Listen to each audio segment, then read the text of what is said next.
Welcome to the Small Business Success Tips podcast with me, your host, Neil McDonnell. I've dedicated myself to your success in federal government contracting, and I host these podcast episodes as a way to provide key information and tips that'll help small businesses like yours learn how to more effectively sell your services and products to federal buyers. Government contracting is not a secret. It's just a process. In each episode, our guest shares their knowledge and experience with you, helping you learn a bit more about the process. While they'll have different titles, their common goal is to help the federal government benefit from what you small businesses offer. Each guest donates their time because they realize not everyone has the budget or time to meet them in person, and we absolutely thank them for that. Our guest today is Matt Burkett, the Director of Small Business Programs at Naval Surface Warfare Center Crane, which is part of the Naval Sea Systems Command, or NAVC. As you can tell from his title, Matt's intimately involved with the small businesses supporting the Warfare Center at Crane.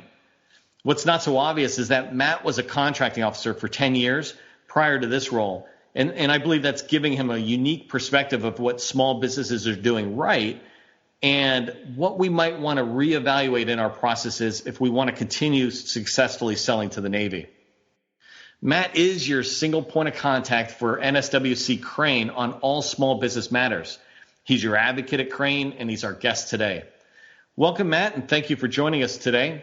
As you know, I like to start each episode with the same question to help listeners know a little bit more about you. So from a very high level, what do you do, and what do you like best about what you do?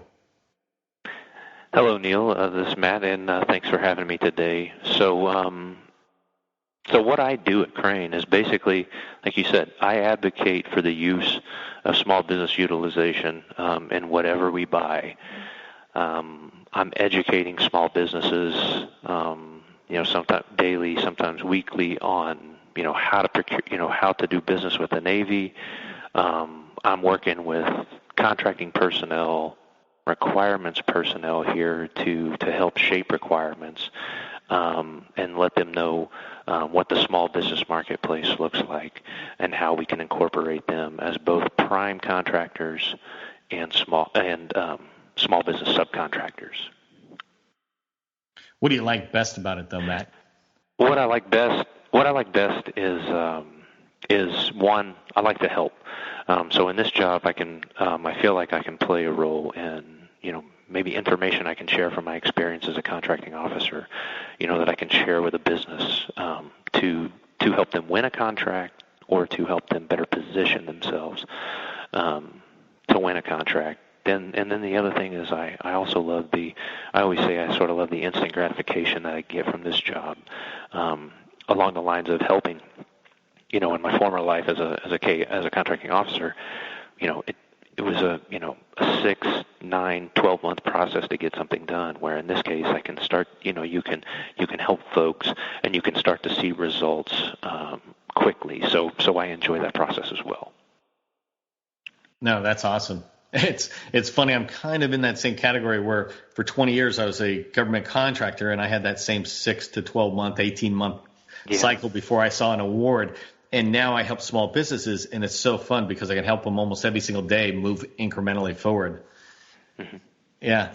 So I talked about in these podcasts, I like to act as if I'm the small business and I'm trying to learn more about Crane, learn how to get in there because, there's this saying in the VA that when you know one VA hospital, you know one VA hospital. And sometimes it's the same thing with the Navy. When you know one command, you know one command, and it's not exactly the same.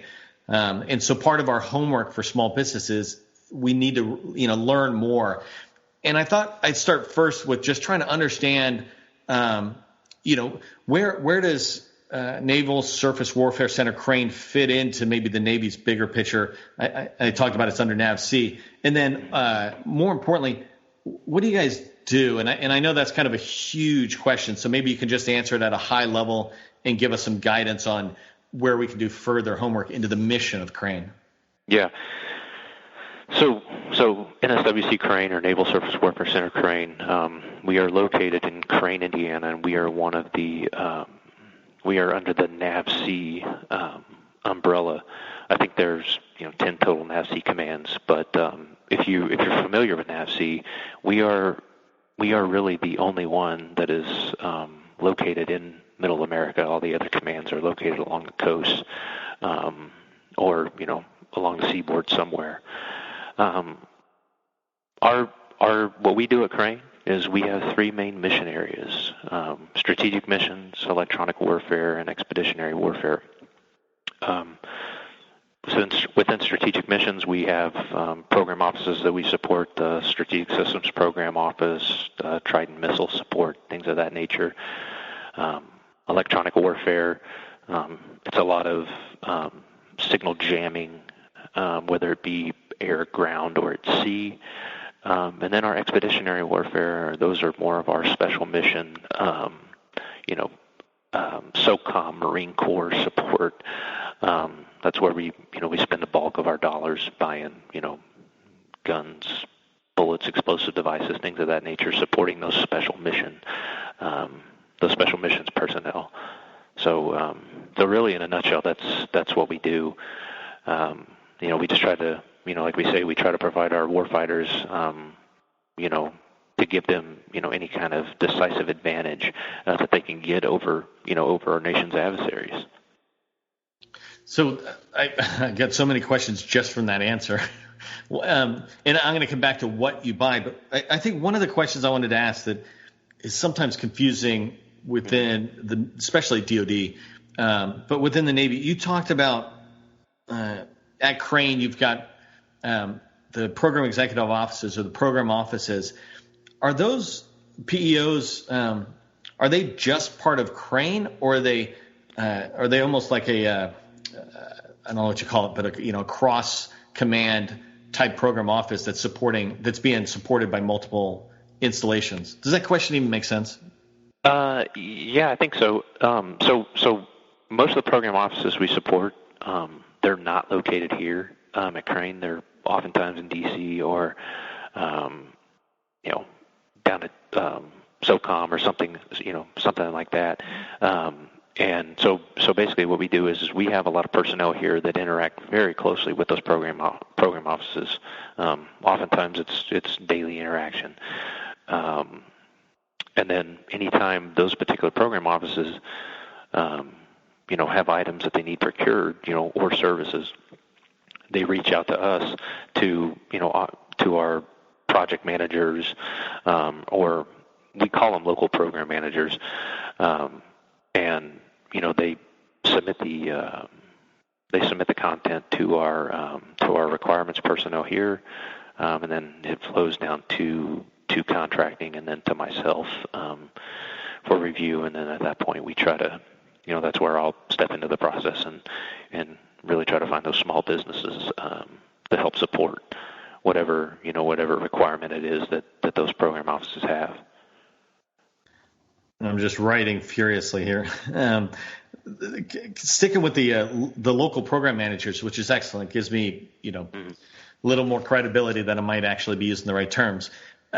What's the process for trying to meet local program managers or local program offices if I'm a small business and I'm trying to get in there and discuss some of their needs beyond just a defined requirement, but really I'm trying to build that relationship that sometimes only the incumbent has? What's the process for that?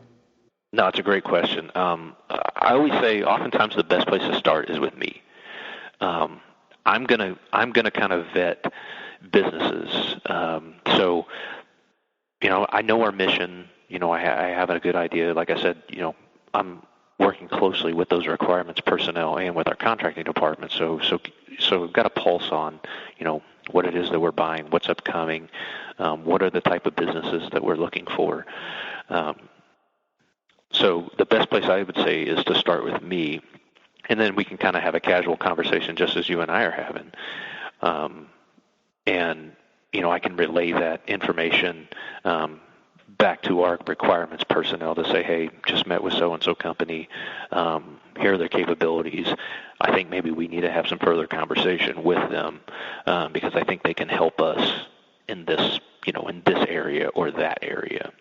Outside of that, we have we do a lot of outreach here at Crane too. So every year we have what's called our Buy Indiana Expo, and it's a trade show style setup where companies can rent booth space and market their products and services to Crane requirements personnel and Crane buyers and those program project managers and technicians, folks of that nature. Like I said, we do that every year in April. We typically have 200 plus businesses in attendance and 350 to 400 folks from Crane. They're down there touring those booths, learning about what these small businesses can do and how they can help support our mission. And then outside of that, every other year we have what's called our APBI, our Advanced Planning Brief for Industry meeting, and that's a little bit different setup. That's where we at Crane we sort of present to the contractor community, where they're sitting in a nice conference room and we're just kind of sharing information with them about, here's our mission, here are our problem areas, here's where we need support, here's what we're looking for. So those are kind of our two main outreach events that we do, and then we do smaller outreach events throughout the year. But I would say either starting with me or one of those outreach events, those are really the best ways to meet those requirements personnel. And let me get, what was that advanced planning? What was the whole term? Yeah, Advanced Planning Brief for Industry, or APBI. Okay. Yeah, I'll follow up with you to try to get like a link or see if I can find that, because that's exactly the type of homework we should be doing, which kind of leads into, and it's funny about podcasts like these. It seems like 30 minutes might be a long time, but it's a very fast thing. And hence the reason all of us try to get 2-3 hours of one-on-one time with Matt or something. But so I'm not going to go too far down. I do want to ask you a little bit about what you buy, but you did say something, and I think this could be one of the most important things I can pull out of you today is, and you say this word the same way I would say, where you said you vet small businesses. I do that similar. I just vet them in the sense of, that I evaluate you to give you advice on what you need to do to be procurement ready. When you vet, what are you looking for in a small business that, before you even really get to what we technically could deliver to the program offices, what are some of your vetting techniques, if I can get those of the process? So sometimes it kind of, I kind of take it for granted, but it's, are you registered in SAM? Mm-hmm. Sometimes I'll meet with businesses and you just assume that they are, and they're not. But then it's just, trying to figure out if they've done their homework. Have they gone to the Crane website? Have they tried to take advantage of some of the public information that we have available to learn about what we do? Have they reached out to anyone here at Crane? Are they going on FBO and searching for opportunities to get an idea for what we're buying? How often do we buy it, and what quantities are we buying it? Things like that, just to kind of feel out if a customer has, if a contractor has done their homework. Because then, just based off of those conversations, oftentimes you can tell if they're ready to work with the Navy or work with Crane in general. If you don't feel like they're ready to prime, then obviously you're going to try to push them to work with subcontractors, or to work with prime contractors, utilizing subcontracting opportunities. And again, sort of the same process with there. I'm sort of vetting small businesses for some of those large prime contractors that we work with. That way I'm not just, inundating them with, hey, here's a contractor that you should reach out to. I can, say, hey, based on your mission, here's where I think they can help you. Here's what they provided to me. I think maybe you should look into it a little bit further. So those are just a few things. Those are just a few things that we do to try to help set these small businesses up. Yeah, no, and this is good as I write down the vetting, because that's one of the things I'm trying to do is, as I talk to you and your peers across the federal government buying or acquisition profession, is to just keep getting these, because at some point they shape into that process that I talk about. So that's perfect. Let me slide back into something that was like 10 minutes ago on what Crane buys. And I know you and I talked about it, but I want to set this up a little bit for the listener as well, because I'll just maybe combine two questions for you. One is, what are some of the primary things that Crane buys? And I don't mean this list of NAICS or something, but just generally we tend to buy this. And then the other question that goes with it is, what's an example of one, maybe two things? It doesn't have to be a whole list either. But what's an example of one or two things that maybe I might think that Crane would buy since you definitely are using it? For example, you need lawn mowing services, but lawn mowing services might be bought Navy-wide and they just provide you a lawnmower for free or something, whatever, right? That idea. Can you tell us a little bit about that so we can understand better about what Crane actually buys? Yeah, so Crane, we buy both supplies and services. Again, we're buying supplies and services to support those three mission areas that I mentioned earlier. We're Crane core work, we're still heavy in supply. We're still 2/3 supply. Last year we obligated $1.4 billion in obligations last year. So about 2/3 of that went to supply. The other third of our core work went to services. Now we also support program offices out of DC. The contracting, the support, or the performance support takes place out at the Navy Yard or in that area, but Crane was tasked with doing the contracting for that. So those dollars are also included into our yearly numbers.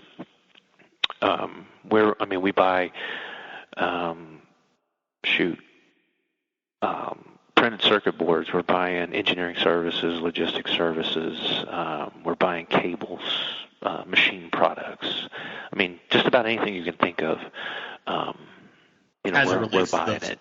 Yeah, the one thing I do want to emphasize that we at NSWC don't buy is we don't buy, like construction. We're not, now we're starting to dabble into that a little bit more, but our core work is not, building and construction and things of that nature.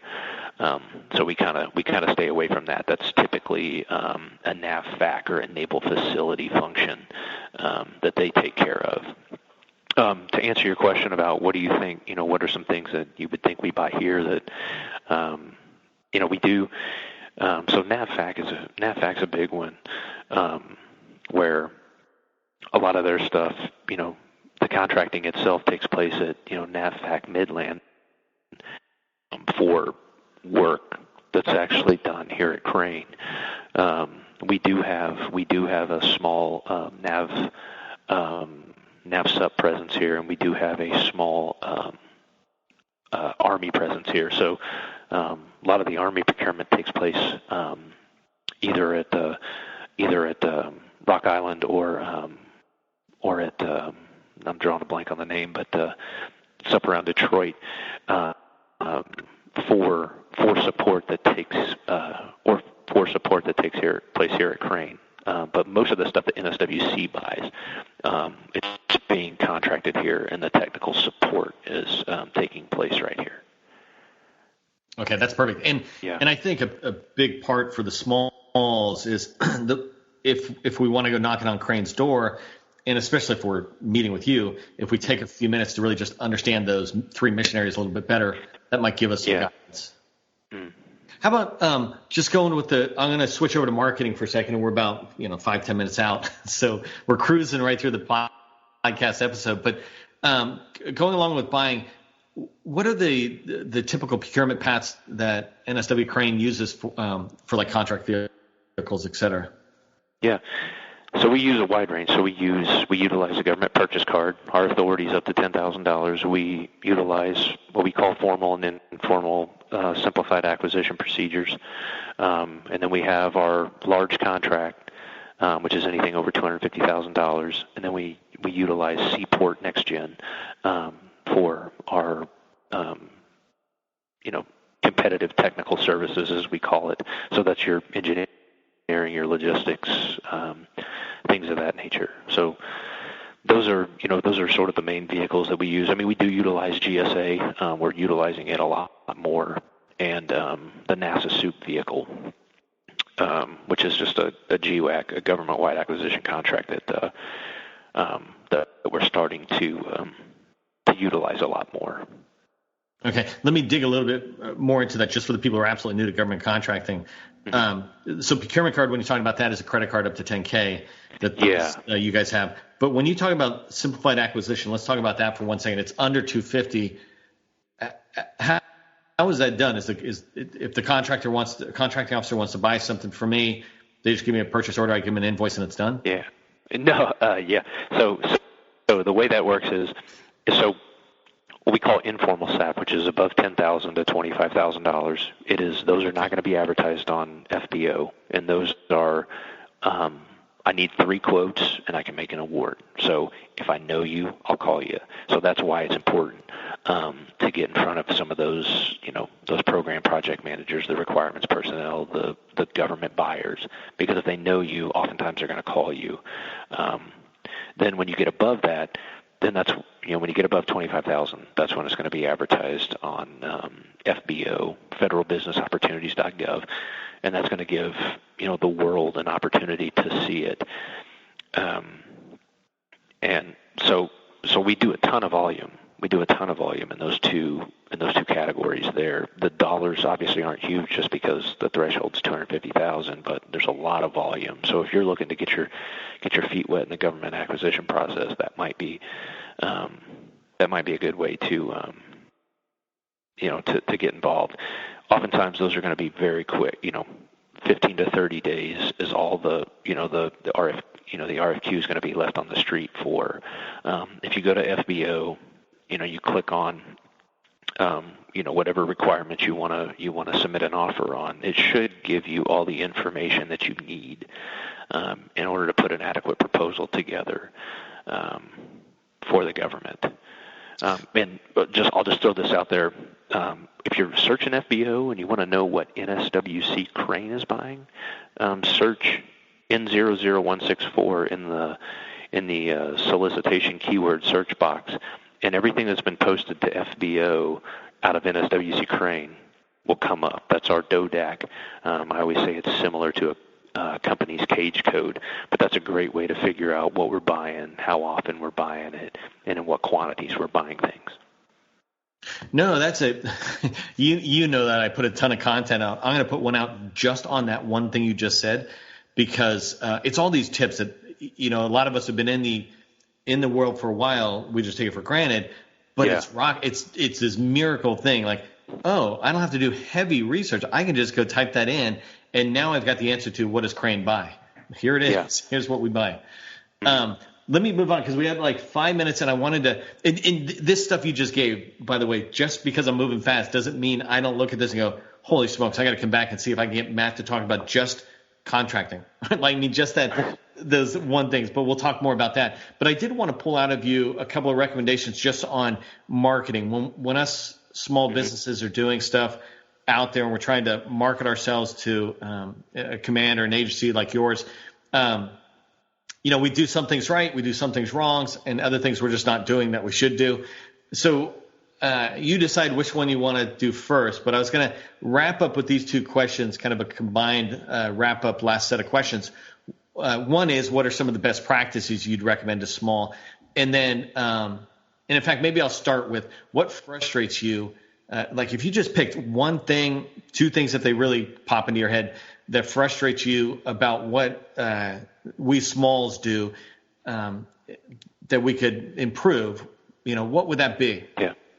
Probably the biggest one is just leading with your small business status, your socioeconomic status. Hey, I'm a hub zone, or I'm a woman-owned small business. What do you got for me?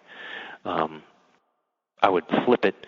I would lead with capabilities, lead with your solution, lead with how you can help us solve our mission needs. And then, oh, by the way, I'm a hub zone, or I'm an 8A, something along those lines. It's a turn off to anybody when they lead with that socioeconomic status. And then the other thing I would say is just, as best you can, do the research on Crane and our mission.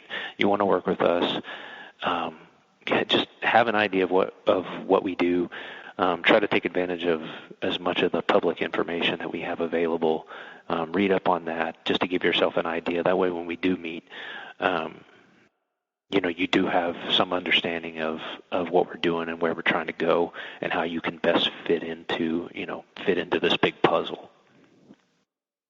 No, that's perfect. And it's funny, I was talking with somebody, one of your peers in the government, who was saying, I feel like I'm repeating. Yeah. and actually it's two reasons we need it. One is people like me need to hear it over and over again. And then people who are coming in the first podcast they're listening to is Matt's, it's brand new to the 30,000 businesses or whatever that join every year. Yeah. I was going to ask you, just sneak one other last question that I had written. I'm curious, how big is the acquisition, let's call it team? I think you guys only have like 3,000 people total out there, right? Well, so government workforce, we've got about 3,200, but then you throw in the contractor support that we have, which is about another 1,500. So, wow. We're pushing 4,700. And so our contracting shop, though, and this includes, SAP buyers and large contracts. So we're pushing close to 200. So as far as the NAVSEA commands go, the warfare centers go, we're the biggest, we're one of the biggest, if not the biggest, when it comes to number of acquisition personnel. No, that's amazing. If anybody had asked me before you just said that, I would have said maybe 10, 15 or something. It might just be Matt and another two people or something. I mean, we're projected, we're projected to obligate about $1.6 billion this year, which, that's a lot of money. That's a lot of opportunities. So, a lot of opportunities for small businesses here at Crane. Which is awesome. And I don't want to take us too far into like the next episode, but no, that's the kind of stuff I would love to follow back up with you, Matt. So, and I appreciate you sharing, because it's not just me following back up, but a lot of people being able to follow back up. Those of you listening can follow back up with Matt and go, hey, you said there's a lot of opportunities for small. I'm hearing that. Here's what I should be doing before I come in and make sure I'm in SAM and all that basic stuff. Now you're ready to talk with Matt. Now you can really begin to take advantage of that. I did want to thank you, though, Matt. I really appreciate it. I know I speak for our listeners when I say thank you for joining us today and sharing your knowledge. We're going to have your contact information and any links where folks can learn more about what you shared today in the show notes. But can you let our listeners know how they can reach you, your team, any of these 200 people, or learn more in the direction you might want us to be learning more? Yeah, visit the Crane website. That's got information about what we do. It's got my contact information, and then also you can follow me on LinkedIn. That's where I try to push a lot of small business, relevant small business content that I think might be useful to the small business community. No, that's perfect. That's I think how we met. So that's perfect. Okay, so as we wrap up this episode, I just want to remind all of you listening of a few things. First, if you find this information valuable and think others would, please share a note about us on LinkedIn or one of the other social media platforms. Definitely give us a thumbs up where you can. It allows our message to get shared with your connections, which is a great way to share this information. And then second, click the subscribe button to make sure you're notified when new episodes are released. I'm your host, Neil McDonnell. I thank you for listening to this episode and hope you'll join us again for other episodes. Remember, government contracting, it's not a secret. It's just a process.